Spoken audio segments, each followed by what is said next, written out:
дар ин ҷо суҳбатамонро бо Гулафзо Пирова, донишҷӯи факултети ҳуқуқшиносии Донишгоҳи Миллии Тоҷикистон, гирандаи стипендияи президенти Ҷумҳурии Тоҷикистон, ҳамзамон иштирокчӣ ва ғолиби озмуни ҷумҳуриявии фуруғи Субҳи Доноии китоб аст ва Афзалшоҳ Сафарзода иштирокчӣ ва ғолиби озмуни ҷумҳуриявии Тоҷикистон, ватани азизи ман, ҳамзамон донишҷӯи соли севуми Консерваторияи Миллии Тоҷикистон ба поён мерасонем. албатта умеду бовар ҳаст, ки бо чунин ҷавононе, ки имрӯз андешаи солим доранд дар шинохти таърих сарнавишт, дар шинохти пойдории давлату миллат, бо саҳми арзишманди ҷавонон, умед аст, ки ояндаи дурахшони моро дар пеш аст ва ҳамон гуна ки пешвои миллат борҳо таъкид мекунанд, ҷавонон ворисони арзандаи дастовардҳои даврони соҳибистиқлолӣ мебошанд.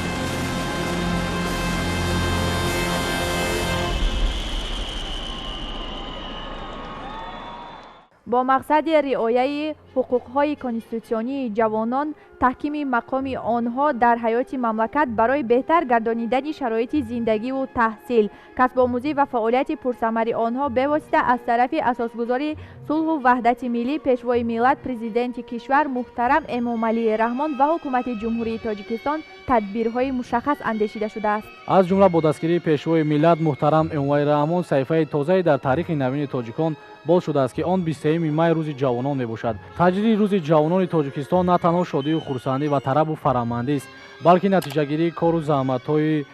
جوانان کشور در جدای بنیادکاری‌ها، آبادانی وطن، کمک و همدستگی گروه‌ها و طبقه‌های مختلف نسل جوان است. با این معنی کشور عزیز صاحب استقلال ما که در روند تطبیق اصلاحات سیاسی و اجتماعی و اقتصادی و فرهنگی قرار دارد، با دانش و ملکه ما جوانان امید بسته است. بله، و برای همین هم مدام از طرف حکومت و دولت جوانان بیش از پیش دستگیری می‌یابند. بینندگان عزیز، وابسته به این همکارمان یوسف غنی‌زاده سوژه را آماده نمودند که ادامه دهنده همین موضوع است.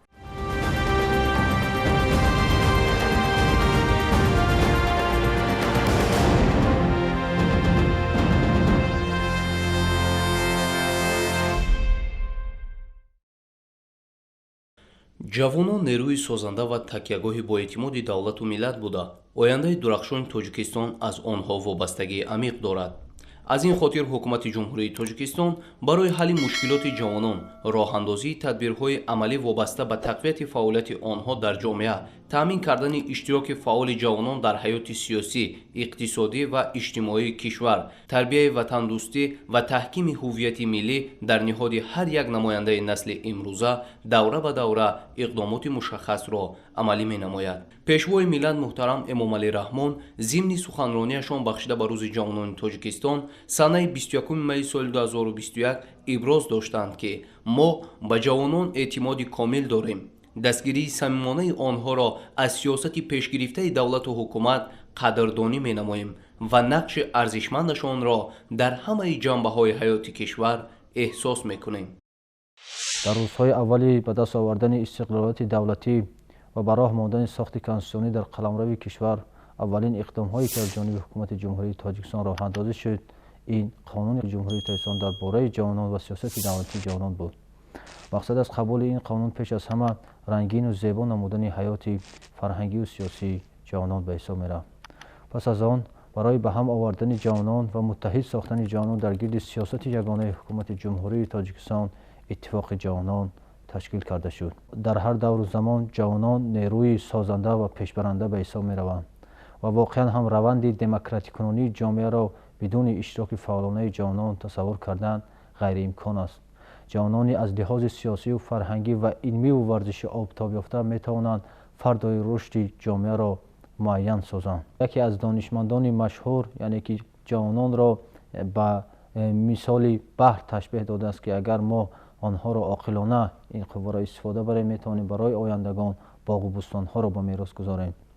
و واقعا هم در روزهای اولی به دست آوردن استقلالیت و در روزهای اولی دولتداری تاجیکان از جانب حکومت جمهوری تاجیکستان تحت رهبری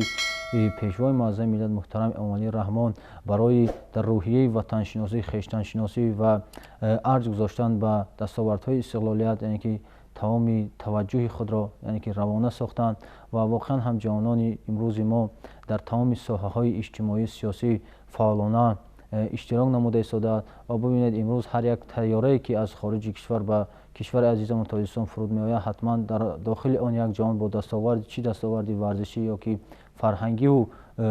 علمی که به تاجیکستان برمیگردد که این واقعا هم باعث افتخار و خرسندی. طی قریب 30 سالی صاحب استقلالی در جمهوری تاجیکستان زمینه‌های معیاری حقوقی و تشکیلی و انفراساختاری سیاست دولتی جوانان تشکل یافته،